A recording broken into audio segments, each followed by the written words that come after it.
Okay. Which, by the way, before we, I'll save it for the podcast. Hold on, I got pee. Okay. I feel that. We are live, ladies and gentlemen, and if you're tuning in, Shane Blackburn and I here at the Dumb and Chase podcast. He doesn't know I'm actually doing this because he is taking care of certain businesses. Well, we're so glad that you're here to join us today. We have a lot to talk about, and we'll get to it shortly. If you have any questions that you want us to address, any commentary, just go ahead and find our group chat and go ahead and drop a line in there or two. We will be more than happy to address it. We are... Shane, are you there? I'm back. Okay, I was just telling our listener that if they're willing and able, they can go ahead and send us something in group chat. And I was just going to say that we are Andy Graziano list tonight. Yes, we are. We are Andy Graziano list. That Italian man. What do you call it? We definitely have to talk about something that I don't want to talk. We have to talk about two things I don't want to talk about today. But Well, I don't want to talk about it, but I feel like if we don't, we'd be remiss. That's the one thing I mentioned first on my list. The other thing I'm assuming is the... we have to talk about and we have to talk about rumors. Rumors are important. Oh, the rumors. Oh, Yeah. are we talking about Taylor Hall rumors? Rumors in a hall? Or... Yeah, we definitely have to talk about that too at some point. All right. What else was I gonna say? I was gonna say something else. Now I can't remember. Oh, but yeah, the team I coach, we have we play 3 games in 5 days.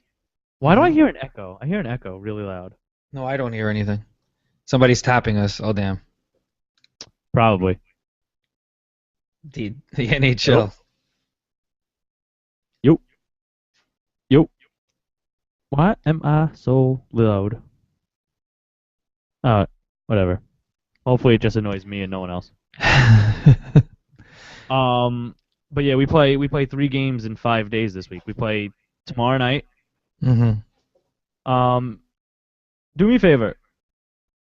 Are you using headphones? Yes. Do you have your headphone volume really loud? I don't think so, but I will double check.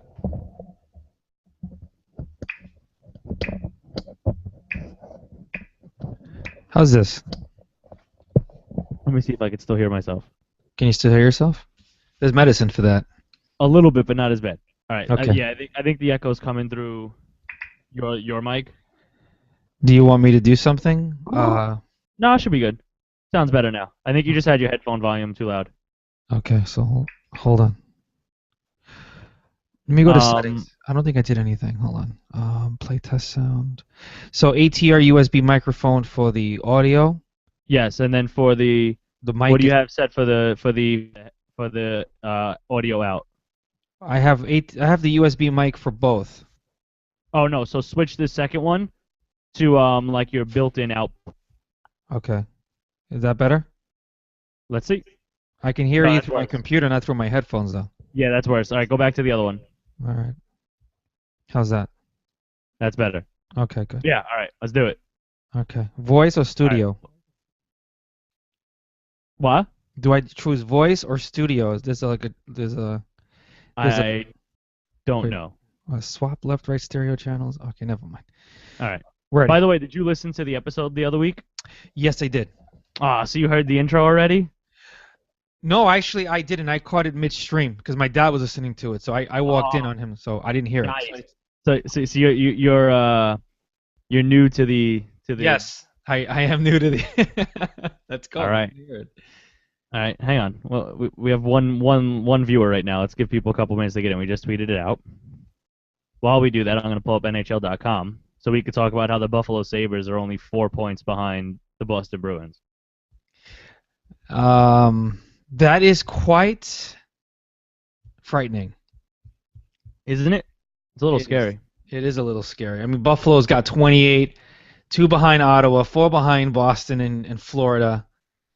And they're making a run. They're making a run right before the holidays. Sorry, that's serious. My internet is really, really slow. All right, time to close that. All right, you ready? Yes. Let's do it. Uh-oh. It's reverb there. You hear that?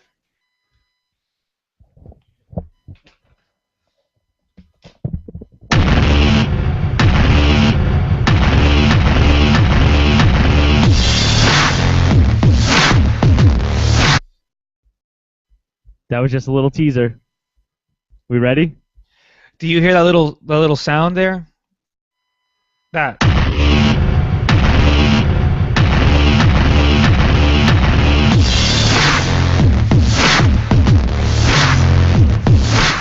Boychuk to the center point, skates the line, switches places with Letty. 10 on the power play. Boychuk shovels it behind the net for Strome. Strome in the left wing corner. Carries to the half wall. Above the left circle. Tavares right dot. Fakes the shot. Comes into the slot. Shoot. They score! The Islanders win it in overtime. 3-2 is the final. And they are mobbing John Tavares in the high slot. Right wing for John Tavares, too far out in front of him. And now Tavares with pressure on Mark Stahl, calls a turnover. Oposo shoots and scores! Kyle Oposo's 100th goal in the NHL gives the Islanders their first lead of the night. 3-2 in the opening minute of period 3. All your New York Islanders news and expert Islanders analysis from the fourth line in Bridgeport to the first line in Long Island. This is the Dump and Chase podcast. All right, good evening, everybody. Welcome to the Dump and Chase podcast. This is episode number 39. I am Shane Blackburn. You can follow me on the Twitter at ShaneBNHL, although I no longer tweet on that one. I really just tweet on the Dump and Chase podcast Twitter, which is Dump and Chase 80. Alongside me tonight, Rich Diaz Rodriguez, who you could follow at RDNHL. We are Andy Graziano list tonight. You can follow him at Tasman19. He had previous engagements tonight. Due to previous engagements tomorrow night, the Dump and Chase podcast is live this Tuesday. We still haven't figured out what we're going to quite do next week, because next week, Wednesday, is in fact Christmas Eve. So that could make scheduling a little complicated for the podcast for next week. There's a game Tuesday night, so we probably won't do it Tuesday. So we'll figure something out, though, and we'll definitely get you a Dump and Chase podcast next week.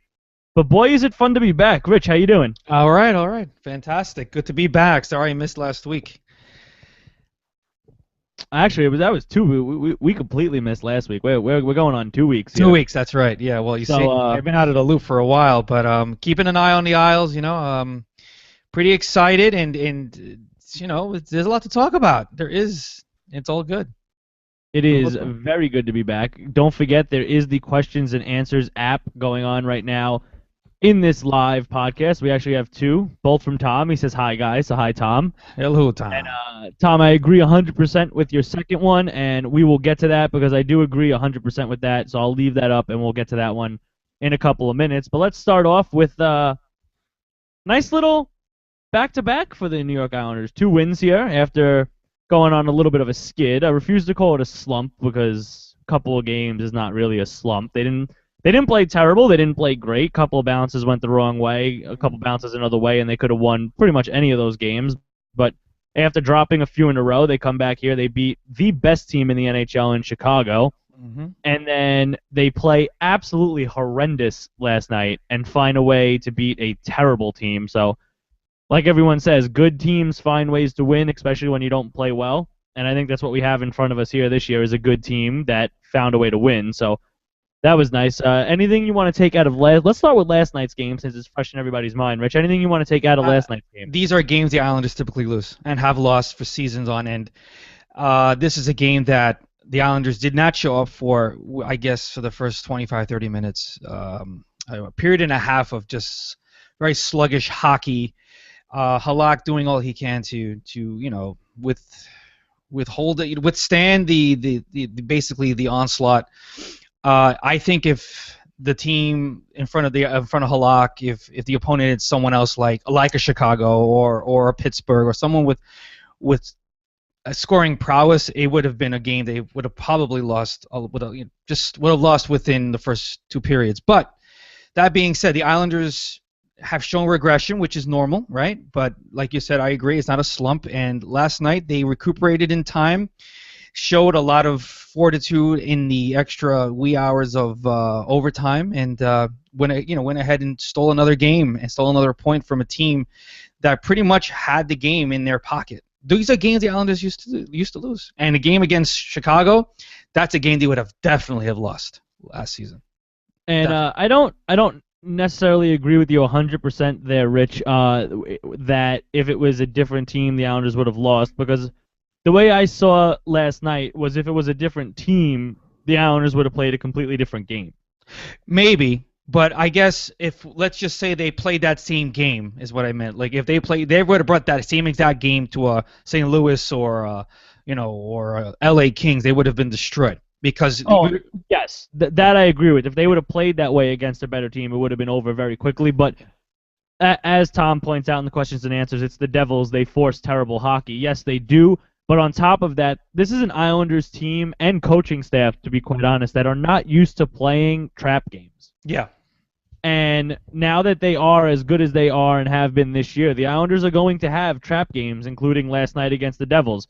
Games where you play down to your opponent rather than playing at your own level. And no matter what level of hockey you play, there are times where a team is going to play up or down to their opponent. And I think that was very evident these past two games. The Islanders played so well against Chicago and then came out and just played down to New Jersey's level, forcing them into a shootout, which, I mean, the minute it went to a shootout against New Jersey, you knew the game was over because they're absolutely horrendous at them and we're extremely good at them.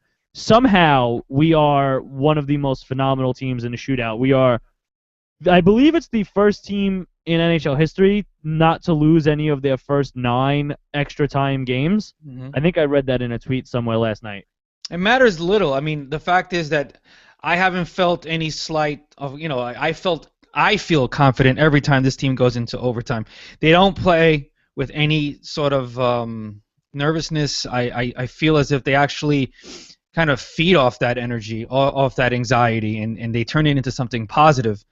And if you want to see, if you don't believe me, just take a look at how Josh Bailey scores that shootout goal, the ease and the confidence that he takes upon himself to basically sneak that puck right past the 5-hole, just very gently passes it through. I mean, it's an impressive goal, but it's paramount and very much symbolic of how he and his team views those pressure situations. I think the Islanders have totally grown up as far as that's concerned. They are very impressive in overtime. Very, very impressive. Can we just also talk about the main reason I think the Islanders are as good as they are in overtime and in the shootout, and that is Yaroslav Halak. Absolutely, without a doubt. Yeah. And not just because he makes big saves when he needs them, but because in overtime itself, the forwards aren't afraid to take chances. The defense is not afraid to take chances because they know that they have a goaltender behind them who is going to make those big stops. There's no longer that thought where if I'm beat, this game's over. It's now I can pinch here because there's a chance that Halak saves the day, as he has in the past. And the save he made last night, I can't remember who was shooting, but the spinning backhand glove save he made last night in the shootout. Yes, that was a defensive. Absurd. Yeah, it was. I think he saved it with his elbow or something. It's just absolutely. It is a testament to this man's talent, agility, and basically his just God-given abilities, man. This guy is a legitimate contender for goalie of the year, for Vezina. Absolutely, he's playing like he's possessed. He is playing his best hockey ever. 16-6, 236 GAA, and a 917 save percentage. You can't ask for anything. We haven't had a goalie this good in decades. That is very true. It's been a very long time since Islander fans have seen a goalie this good in between their pipes and not looking against them, and it is phenomenal. And this is the most confident I've been in the New York Islanders team since I've been watching them when I'm 24, so for what, 23 years and 6 months? I'm pretty sure I was watching them from 6 months old on. Yeah. But I mean, this team is extremely good. They have the goaltending to back them up. Talking about last night, though, we have two Islanders who are. Let me rephrase. We have one Islander who is in New York Islander fan doghouse consistently, who comes out and scores the goal to cut the lead in half, and then he also scores the shootout winner. And then we have one Islander who half of Islanderland wants him cut off the roster. The other half of Islanderland wants him on the first line. And he comes out and he snipes a shot on a 2-on-1 to tie the game. I think Matt Martin is one of the more, and I know when we were talking about lineups not too long ago, I was the one who said to make him a scratch and alternate him with Grabner. Mm-hmm. But when you watch him play, he is one of the most unsung heroes on this team. Yeah, and when we discussed that moment in this season where we had to make, if we had to make the decision who goes, I was hesitant. And if you play back to podcast from a few episodes ago, I was the most hesitant of all of us because I feel as if Matt Martin is just someone you can't give up on. He's such an Islander. He's such an Islander of this era. He embodies so much of the qualities that make this team so special. And last night's tying goal, somebody tweeted somewhere, I think, it wasn't Matt Martin who scored that goal, it was Matt Messier, because it was such a uncharacteristic shot for him, right? It's such a confident, beautiful toe, just absolutely pivoted shot. It's beautiful. But I want to say something. You mentioned Josh Bailey being in the doghouse. I don't know about that anymore. I don't know about that. He's still in Islander fan world doghouse, even after last night. There are still fans who don't realize what he brings to the team, and there are times where those fans are 100% right. Josh Bailey has immense talent, and that is unarguable, the talent that Josh Bailey has. But Josh Bailey's problem is his consistency. If he'd play every game like he played last night, no one would complain if he gets chances with Tavares and Okposo on the first line. It's funny because we're on Islanders Insight. We're releasing our latest episode of the Deke Squad, and that question comes up: how do you feel about Josh Bailey? Where do you rate him in this season versus last season or seasons prior? And I, for one, believe that this is Josh Bailey's finest season. Stats be damned. I think he passes the eye test hands down this season. Okay, and just keeping it locked on this season. This is a Josh Bailey that's playing with a lot better vision for the ice, a lot more ease with the puck, a lot more responsibility away from the puck, and he's kind of falling into that playmaker role a lot better, I think. And that goal, the two goals that he scored, the goals that for me were the pivotal goals, obviously the winning goal in overtime and the goal that got us closer to a tie, those are goals he doesn't score last year. The goal that he scored to make it 2-1 was a goal that he was basically alone in front. He puts the puck down, takes a shot, he goes in. Very confident, pretty easy handling of the puck. He showed a lot of poise. And that's the thing about Josh Bailey we haven't said in the past. Poise. We've always accused him of holding the stick too tight, of overthinking shots. Here's a man now who's either, I don't know, maybe he turned to Buddhism because he's really, really chill right now. And that goal he scored in OT, that you have to have a special touch to get it, to shoot a puck that softly, that precisely, and win. It just takes a lot of guts and a lot of poise.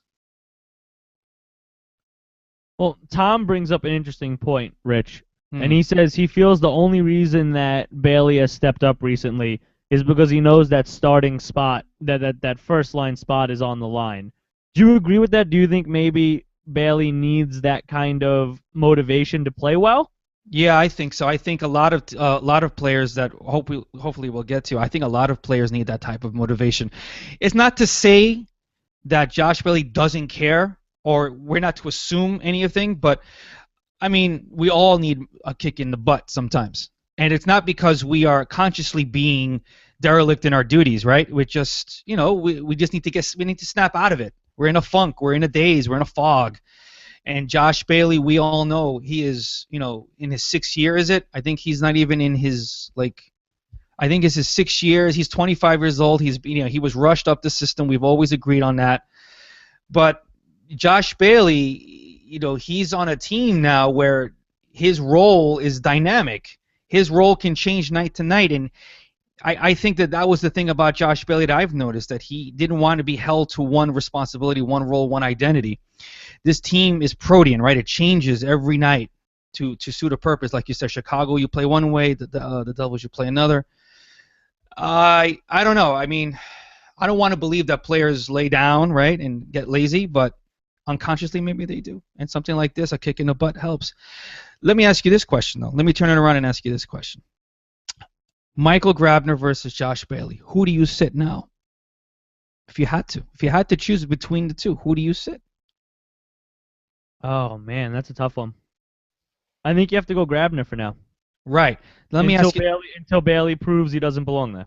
Okay, but let me just ask you this final question. If you had to trade and or sit or trade one of those two players, and I said to you, okay, Michael Grabner will never have the exact, he won't have the speed he had last year. No, that's an easy one. It's Grabner because Grabner brings you more back. All right. People, other teams would go. Other teams would look at Grabner's speed and his usefulness on the penalty kill, and will instantly give you more back than they would for Bailey. Where I think Bailey's more important to this team because we have the Clutterbucks, the Cizikases, and the Kulemans for our PK. Exactly, and that's a no-brainer. I think Grabner brings you more back in a trade, and I think he's the one you move. But let's stay away from the trade talk for now, Rich. I want to talk about that first line a little bit and okay. The problems that seem to be affecting it. And now, yes, I understand, and I know that I'm gonna get tweets and Facebooks about what I'm about to say. Oh, we've played 31 games. Mm-hmm. Through those 31 games, Kyle Okposo and John Tavares both have 27 points. Numbers where if you looked at them, you would say, hey, they're playing pretty good, right? Mm-hmm.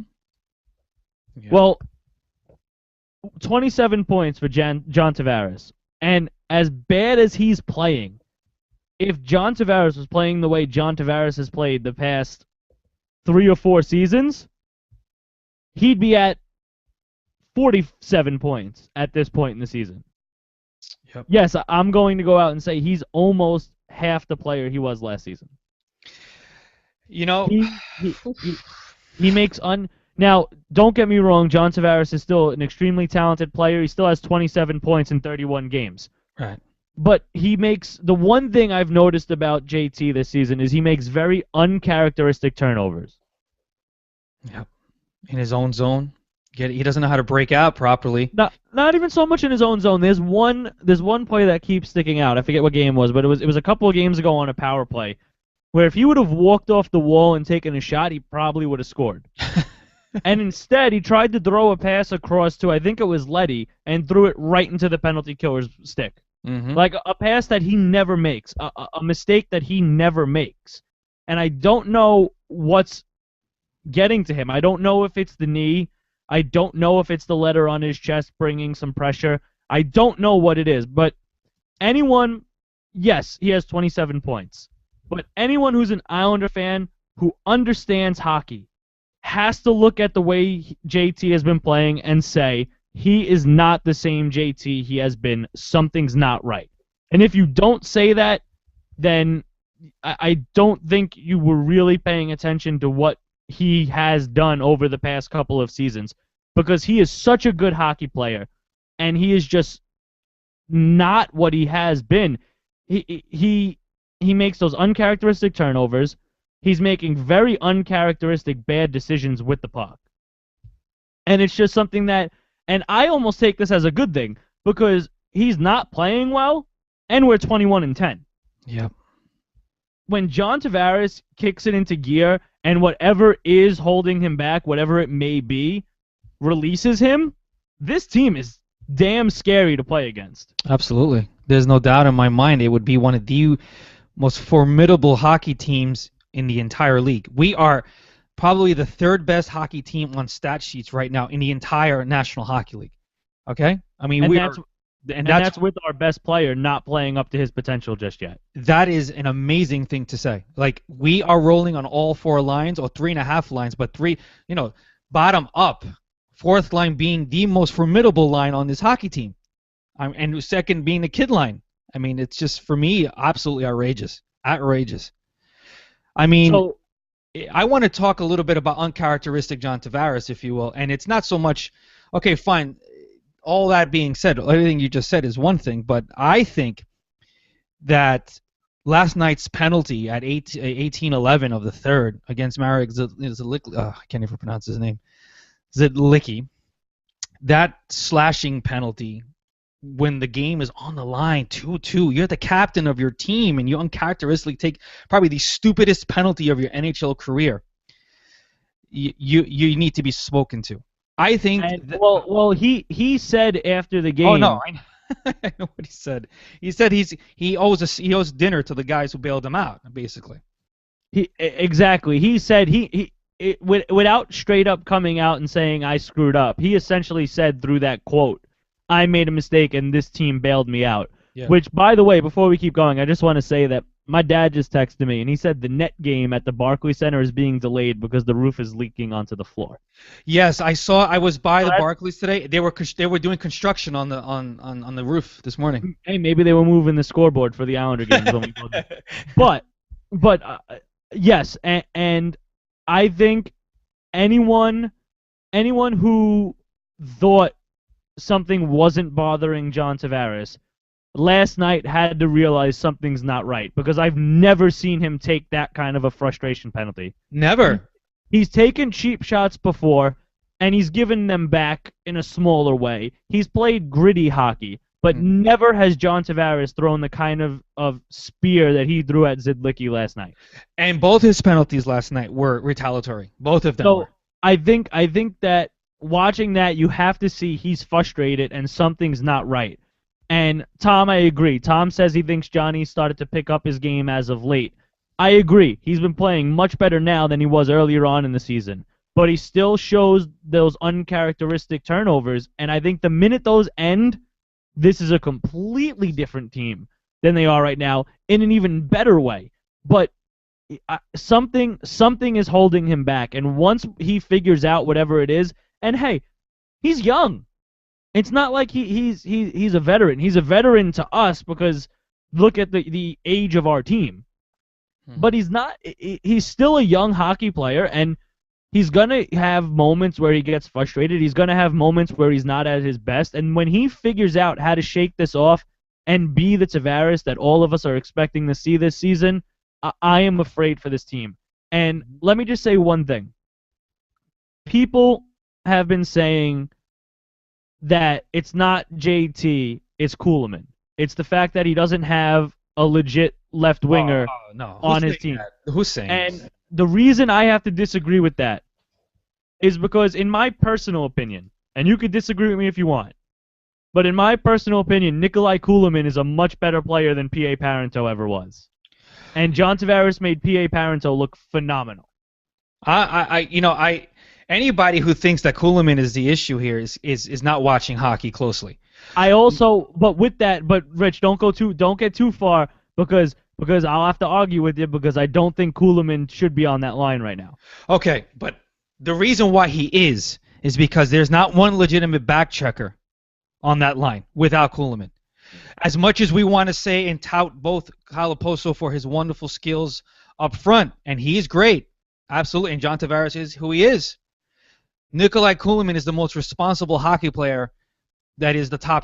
Absolutely. Kulemin's the only defensive player on that line. Okay, this is what I'm saying. Like, you've got to be joking if you think that Kulemin is not doing a great job up there. But yes, he doesn't belong on that top line because what you want that line to do is basically attack, have that kind of scorer mentality. Kulemin doesn't bring you that. He's more of a grinder, and he's the one that pops the puck out of those greasy areas and sets up the play, if you will.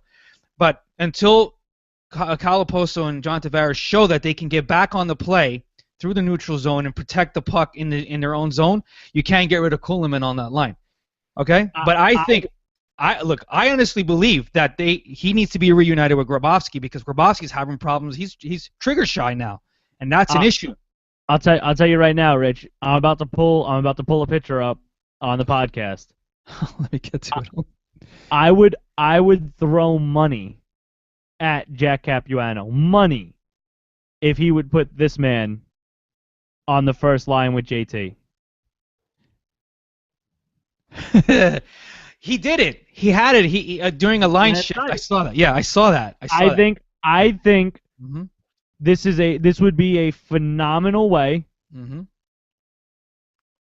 I think this would be a phenomenal way to get both JT and Josh Bailey going.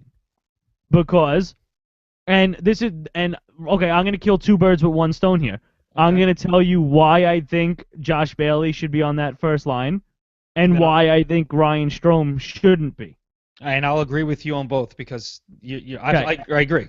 Go ahead. Well, the reasoning behind it is John Tavares is the playmaker. Okay.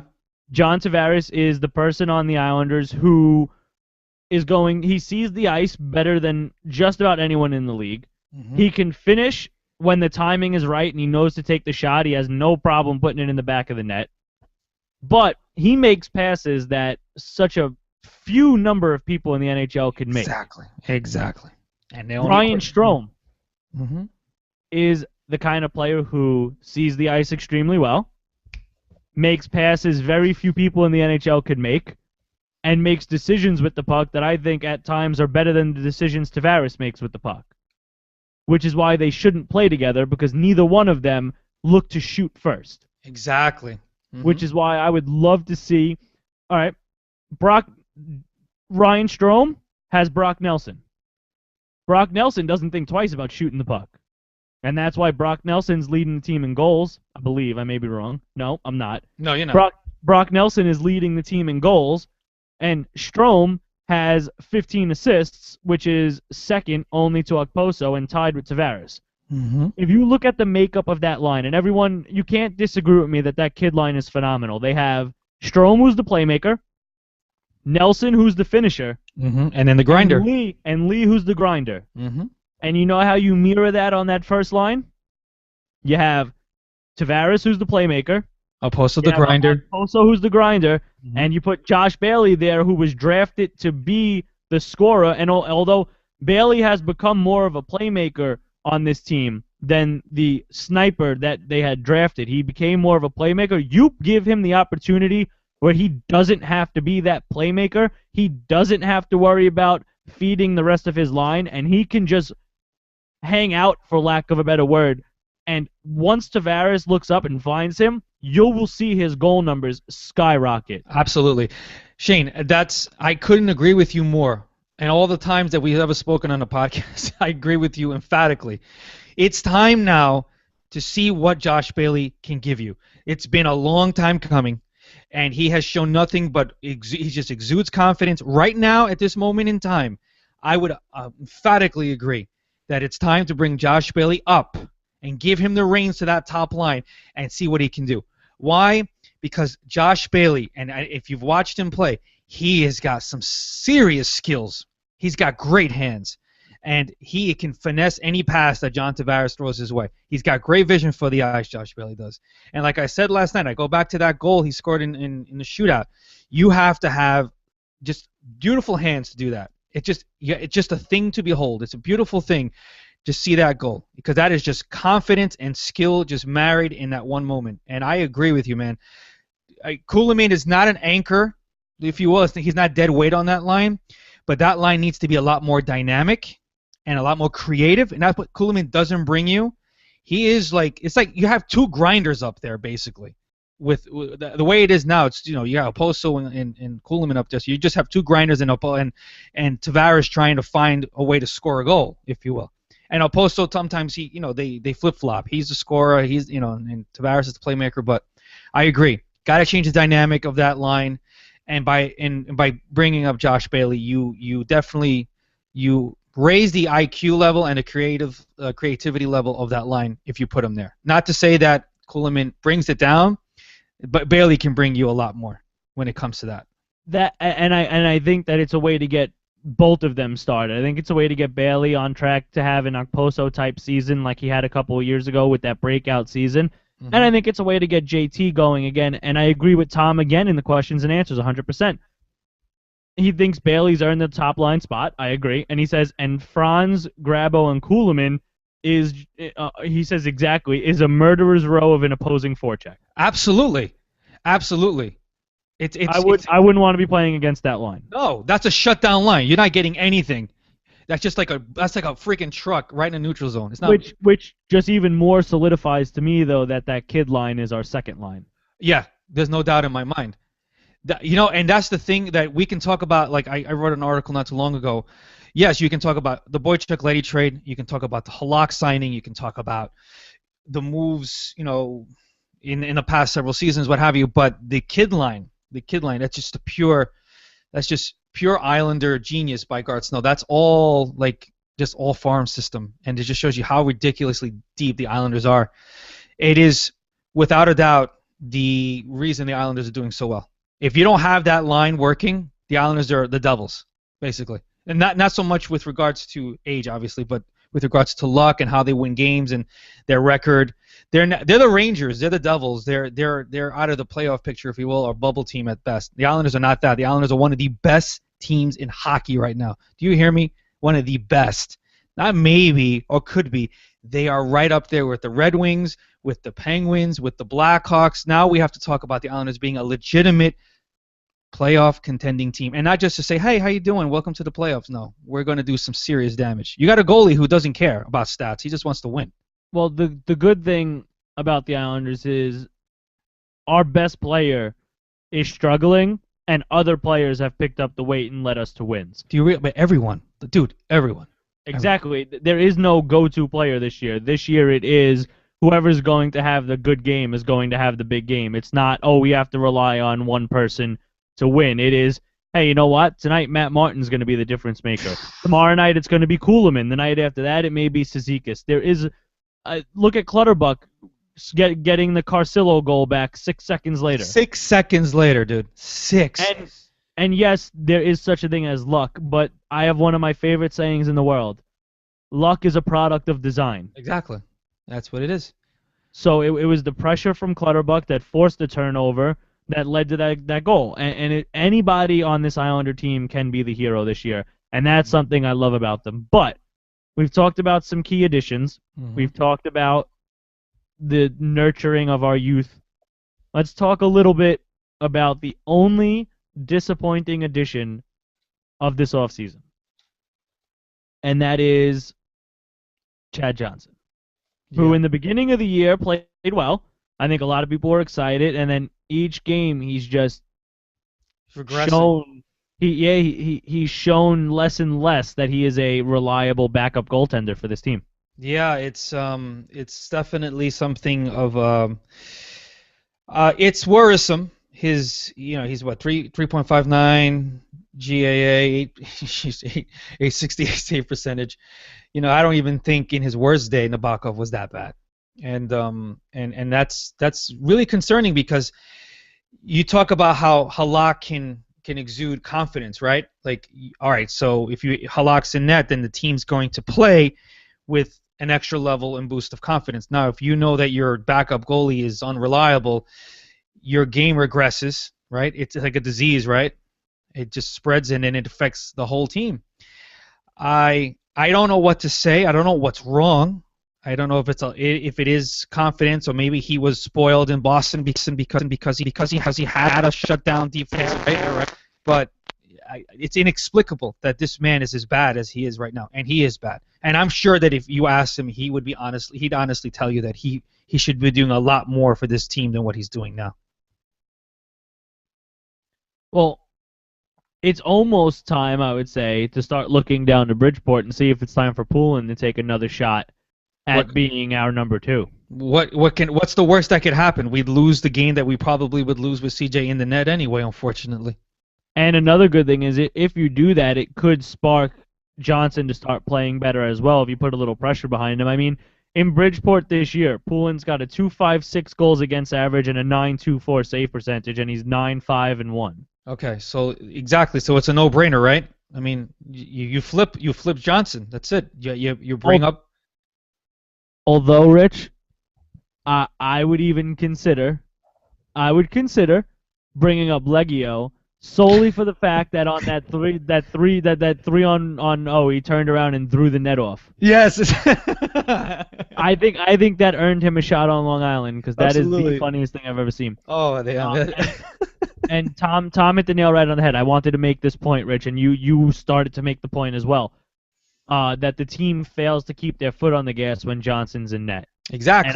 And I think it's a I think it's a Nabokov mentality where they get ahead and then they realize, okay, there's a chance that some weak ones may go in, so let's drop back and play this way too defensively and not keep any pressure up. And I agree 100% with that thinking, that is a strong possibility that that's what they're doing. Yeah, and that's definitely, and you can't blame the defensive core, all the coaching, all the injuries, because Halak faces the exact same situation when he's in net, right? It's a no-brainer. It's not. But the team plays a completely different game when they're ahead with Halak in net. With Halak in net, the team keeps their foot on the gas. They don't start to play defensively, and they're not afraid to keep taking offensive chances. Exactly, and it's mind over matter when it comes to Halak, right? Like, we can do this because we got our boy Halak in net, and we can take chances. And that's something that needs to be addressed. If we're going to make a serious run to the playoffs, this Chad Johnson situation needs to be answered by the end of January. He has to come up with an answer sooner than the Islanders do. Because I don't see him coming back to the island if this continues. What's the point? You just bring Kevin Poulin up, I don't know, do something else, because this is not good. I think if you see one or two more weak outings from Chad Johnson, I think there's a chance we see Poulin come up as the number 2. I don't think that's a far-fetched idea. No, now, with that, God, please give us back Boychuk Leddy. Yeah. And Hammer. Why'd I say Leddy? Boychuk and Hammer. Yeah, Boychuk. Well, you want that pairing back. You want Leddy and Boychuk back, is what you mean. But please, I mean, we found a way to beat Chicago. It hurts me that we have to say we found a way to beat the Devils, but we found ways to win without arguably our 2 best defensive defensemen. Leddy, I think, is currently our best offensive defenseman. Dahan's another one making a lot of uncharacteristic turnovers. Mm-hmm. To me, Dahan last year made one of the best first passes on the team. And this year, his first pass scares me more than anything in the world. Yeah, Leddy now takes that role. He takes over that role. He's the one that can get you out pretty much seamlessly. And I feel as if Dahan is not regressing. I think he's just trying to find his rhythm. I don't think that he's playing poorer than he did last year. I just think that, again, everything's kind of switched around, and his role switched a bit. And for me, I'm not too worried about Dahan. I'm worried about other players we haven't mentioned yet, players that I'm surprised are still in an Islanders uniform. And I'm worried that, what's going to happen when this happens again, because hockey is serendipitous and players get hurt. What if we lose a Boychuk again, or we lose someone of that caliber, and we have to rely on players that are very weak? They're just very weak and are hurting us. What do you do? Well, I think we've already determined that it should be Donovan and Reinhart that come into the lineup if there's another defenseman hurt. Yes, I think Donovan and Reinhart have impressed me tremendously. I think they've impressed the rest of the fan base. I think they've impressed the coaches. Reinhart, and let me tell you something, Reinhart has improved tremendously from the beginning of this season to now. And we're only 31 games in. It's not like he improved over the course of an entire season. Reinhart looked extremely out of place the first couple of games this season when he played up here. Yep. But then all of a sudden he came in to replace Boychuk and Hammer, and he did not look out of place. He looked faster. He looked like he made decisions quicker. He was stronger on and off the puck. He was tossing people around in front of the net. I think he looked like he belonged in the NHL, not full time, because I think he still could use some development in the AHL level, but he did not look entirely out of place, or at least as out of place as he did in the beginning. Yeah, exactly. I'm happy with Donovan and Reinhart right now. My concern is with Brian Straight. I think I've said this because when he first came on the team, he actually did some good. He may very well have never really truly recuperated from his broken ankle that he got against the Flyers last year in 2013 in February. We take for granted that this man was out for a considerable amount of time and has never really recuperated his game. Everybody does remember that he he was actually a strong component in our wins against Pittsburgh during the playoffs. He was a very important a component of that defensive core. And he's completely regressed to being absolutely obsolete on this team. A team filled with defensive prospects that can play in circles around him. And I think it's time to reconsider your relationship with Brian Straight. I really do. We'll cross that bridge when we get there. Let's just hope that Boychuk and Hammer come back and we don't have to worry about that anymore. Yeah. My concern is when Boychuk and Hammer come back, what happens to Donovan? You know what? Reinhart goes back down. Yeah, the whole waiver situation with Dono. So does Donovan just become the press box again? It's a shame. If I were Donovan, I would definitely have to have some soul searching here and ask, myself, what do I want for my career? I have talent. Are the Islanders my team, the team that's going to help me develop this talent? And am I going to have a steady NHL career on this team? And I wouldn't hate to see Donovan wasting away with us in the press box.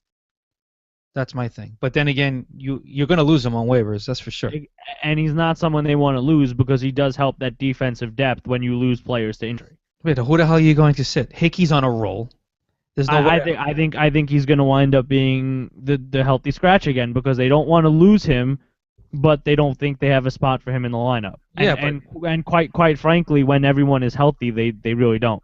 Yeah, and that's the thing, right? And I love Donovan's game. I think Donovan is an extremely good defenseman, but when everyone is healthy, we have a top six that it is extremely hard to crack. Yeah. Hickey has been arguably our second best defenseman all year. Oh, yeah. Absolutely. I think Boychuk was number one. Mm-hmm. I think Leddy is number one right now. Mm-hmm. Leddy has taken over that lead defensive role in the absence of Hammer and Boychuk.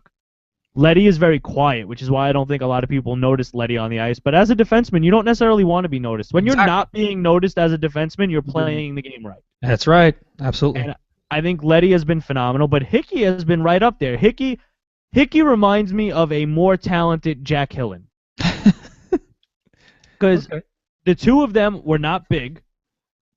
They don't necessarily throw their body around with tremendous force. They play the game smart and well. They strip players of the puck. They get themselves between the player's body and the puck. They use their speed, their stick, and their talent more than just brute force and size. Right. And I think Wisnowski has been much better than he was earlier in the year as well.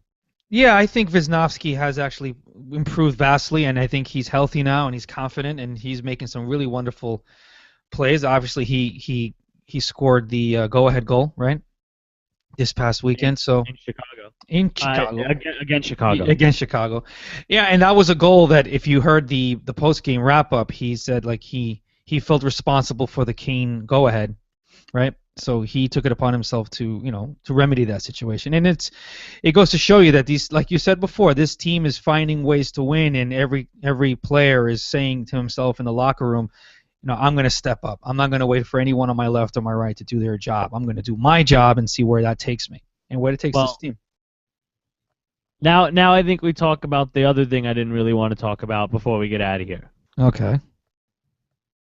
How in the world are the mumps going through the NHL? Ay. I didn't even pay any attention to it. When I first saw Sidney Crosby with his cheeks like that, I said, oh, I guess he got hit with a puck again or what have you. But then I'm wait. Well, then I'm about to make fun of you, Rich. Because when Sidney Crosby wasn't feeling well and he had a cheek the size of a bowling ball, whose brilliant idea was it to go to a children's hospital and visit sick kids? Who said, oh, the mumps are going around the NHL. Crosby doesn't feel good. His face is the size of a bowling ball. Nah, he doesn't have the mumps. Who did that? Who did that? That's it's just I don't know. It is. I mean, they have. I gave my daughters a shot, the MMR shot, years ago. Who gets the mumps? And that is why I think the Islanders are handling this extremely well, and the fact that they unfortunately canceled their trip to the Children's Hospital, because I know it's something that they look forward to. I know it's something that the kids, I'm sure, look forward to. and it's something that they do every year, and it's a tremendous thing that they do, that they go to the Children's Hospital with presents and spend the day with them. But I think it was extremely smart to cancel that this year, especially since they've played, 3 of the last 4 teams to have mumps on them in the past 2 months? So Less than that, in the past 4 days. 4 days. Let's summarize for those who don't know. So Bo Bennett was just diagnosed today. So that's 12 players infected, and the teams infected are the Ducks, the Wild, the Devils, and the Rangers. The Devils, obviously, we played last night. And Pittsburgh. And Pittsburgh. So Pittsburgh. So the Devils, we have to obviously keep an eye on all the aisles and see what happens. And to all the reporters that were in the locker room, they also have to keep an eye on themselves as well. It is funny until it happens to you, until you infect your loved ones, and then it's not funny anymore. Then it's a problem. And the Islanders are also handling it well in that they've given all of their players and staff the booster shot. The booster shot, yeah, and and let's just hope that no one gets infected. It takes about, I think they say 48 to 72 hours before you see any symptoms, the first initial symptoms. So, hey, that's soon. Yeah, they'll know by the time they play the mighty Red Wings, who are 1 point behind us in the overall standings. Oh man, the mumps. The mumps, dude. What's next? Polio? God forbid. Jesus. Oh man, don't even say that. Don't even say that. But yeah. So weird. Thank you guys for listening to this episode of the Dump and Chase podcast. Rich Diaz Rodriguez, is there anything you would like to plug? No, just thank you all for listening, for reading. Keep following us over at Islanders Insight, and we got some really good stuff coming out. Some feature pieces on Thomas Hickey and Matt Donovan. Keep an eye out for those. And I am Shane Blackburn. Make sure you guys check out the dumpandchasepodcast.com, IslandersInsight.com. Follow us all on Twitter. Hang out with us. Talk to us. Yell at us during the games. We'll yell back at you, I promise. I enjoy the back and forth during games of who should play where and all that. I enjoy having intelligent hockey conversations on Twitter, so make sure you tweet at us. Honestly, I don't even use @ShaneBNHL anymore. I just use @DumpandChase80, so it's not an Adnan account. It's me. So go ahead, tweet at me @DumpandChase80.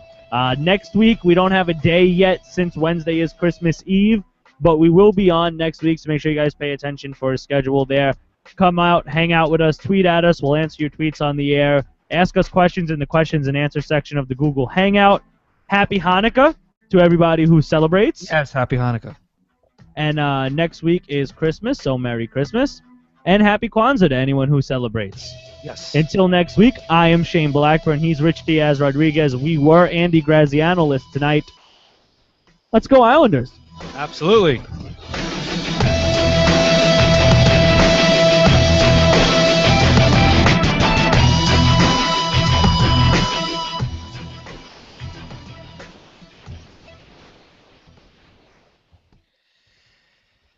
Well done, sir. Oh, it's good, man. You're so good. I guess I'm the weakest link on this podcast. You guys are really good. I like how you handle the show. Shut up with that weakest link crap. I'll punch you in the face. So I started thinking about that. I said, what about the fact that if the Islanders do have the mumps, all of those reporters are going to get infected? Yeah, Andy. Because wasn't Andy there? No, yesterday? Scott was there yesterday. Oh God. And that's the thing, that's the thing that worried me the most. Like, these poor reporters go back to their families, and they spread it. It can be pretty bad. I mean, my daughters, I'm pretty sure you're inoculated, right? I mean. Oh yeah, absolutely. Yeah. Who didn't get their MMR shots when they were a kid? So weird. I thought you couldn't go to school in this country without being. Exactly, but these are, most of these gentlemen are Canadian, so I don't know if that's the same. That is a very good point. That is a very good point. So who knows? That's very strange, though. Yeah, you can't go to college without the MMR shot and without the tuberculosis test or something like that. It's a weird situation. I just hope it doesn't get worse than it is. I hope it's not something that blows up. Yeah, that's true. Well, this was a blast. What's it look like for us next week? What about Monday? I'm thinking about it. My only problem is I coach on Monday. Shit. What time do you get back? Late, our practice doesn't start until 9:10. Do you want to do it? Well, I can do it earlier. Andy's got to travel. I may be able to do it earlier on Monday if Andy can. Well, let's ask Andy. We can do it Sunday. I don't know. We can record and just release it as a recording instead of going live. Maybe we could do it. We'll figure it out. Yeah. Tuesday, I'm going to be at the game. God willing, I'm going to go to the game. Tuesday, I'm trying to go to the game as well. Well, if you do, let's meet up and grab a beer or something. Definitely. I'll grab a water or a soda. Okay, then I'll grab a water. Isn't that what guys say? You can grab a beer. I just No. don't. I don't drink beer. That I drive to the game usually. Yeah, The and last- I'm driving too, but I just felt like that's a manly thing to say. Let's grab some beers, not some Dasani, I mean, Hey, we could meet up and I'll have some fruit punch I'll have and I'll you some could have a coffee. Shirley Temple. All right, so we'll be in touch. We definitely will. Thank you, Rich. All right, this will be up tomorrow. Should I tweet that or will you just take care of that? You could tweet it. It'll definitely be up tomorrow. The YouTube will be up in probably like 5 minutes. I think the YouTube goes up like right away. Okay. And then the podcast itself will be up tomorrow. All right, man. Excellent. Thank you, everybody who watched, listened, and participated. And Rich, I will talk to you later. Yes, man. Take care. Bye-bye. We'll probably be emailing each other in like 40 seconds. Friday, yeah, exactly. Bye. See you later, Rich. Bye.